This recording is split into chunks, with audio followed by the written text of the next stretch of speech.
kung ganito lang po rin lang ang ating magiging leader, mag-isip-isip po tayo. So hindi po nakakahiyang magsabi ng katotohanan. Ang nakakahiya po ay umaming may kakilalang assassin at handang magpapatay ng Pangulo, ng First Lady, at ng dating House Speaker. Ang nakakahiya po ay hindi gumalang sa order ng court at manuntok ng sheriff. Bawal po yan sa batas.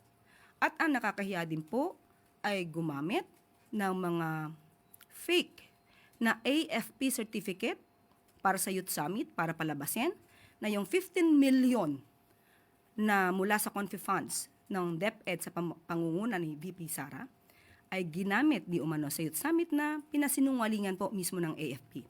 At gumamit pa ng abogado sa katauhan ni Attorney Michael Powa para mapagtakpan ang paggastos sa 15 million confidential funds. Yan po ang nakakaya. At ang isa pa po, sabi po niya ay nakakaya tayo sa internationally, mas nakakahiya po yata ito.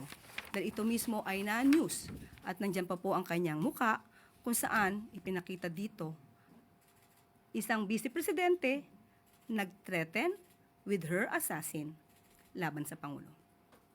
Mas nakakahiya po ito. At muli, kung ganito lang po rin lang ang ating magiging leader, mag-isip-isip po tayo.